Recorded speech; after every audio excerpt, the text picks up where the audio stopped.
नमस्कार। आज भारतीय प्रजासत्ताक दिन उत्साहात साजरा होत आहे। या निमित्त मी राज्यातील जनतेला हार्दिक शुभेच्छा देतो। छत्रपती शिवाजी महाराज, महात्मा ज्योतिराव फुले, क्रांतिज्योती सावित्रीबाई फुले, राजश्री छत्रपती शाहू महाराज, भारतरत्न डॉक्टर बाबासाहेब आंबेडकर यांना देखील मी विनम्र अभिवादन करतो। भारताच्या स्वातंत्र्य लढ्यातल्या ज्ञात अज्ञात क्रांतिकारकांना सुद्धा माझं वंदन।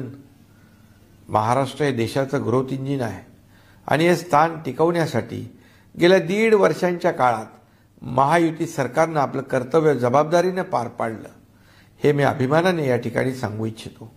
सामाजिक, आर्थिक, औद्योगिक, सांस्कृतिक, क्रीडा या सर्वच आघाड्यांवर महाराष्ट्रानं आपली छाप टाकण्यास सुरुवात केली आहे।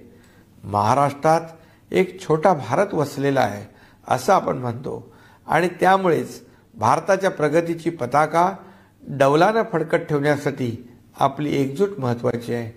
भारत हा संपूर्ण विश्वात स्वतःचं स्थान निर्माण करण्यात यशस्वी होतोय आणि याचं निर्विवाद श्रेय देशाचे आदरणीय प्रधानमंत्री श्री नरेंद्र मोदीजी यांना द्यायलाच पाहिजे। गेल्या 9 वर्षात देशाने आपली मोहर जगावर उमटवली आहे। नुकतीच अयोध्येत श्री राम मंदिरात रामलल्लांची प्राणप्रतिष्ठा झाली। हे मंदिर उद्याच्या नव्या भारताचं प्रगतीचं प्रतीक बनणार आहे असं प्रधानमंत्री म्हणालेत। महाराष्ट्र देखील या प्रगतीत आपलं बहुमूल्य योगदान दिल्याशिवाय राहणार नाही, हे मी या प्रसंगी ठामपणे सांगू इच्छितो। महाराष्ट्रात विकासाचं एक नवं पर्व आलंय। कृषी, शिक्षण, आरोग्य, उद्योग, पायाभूत सुविधा यामध्ये आपण मोठी झेप घेत आहोत। आपल्या समृद्ध साधन सामुग्री आणि पर्यावरणाला सुद्धा आपल्याला जपायचं आहे।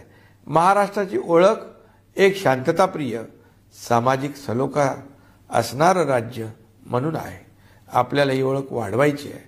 आजच्या पवित्र दिनी आपण भारतीय प्रजासत्ताकासाठी एकात्मतेची भावना वाढीस लावण्याची आणि महाराष्ट्राला देशात क्रमांक 1चं राज्य बनवण्याची शपथ घेऊया।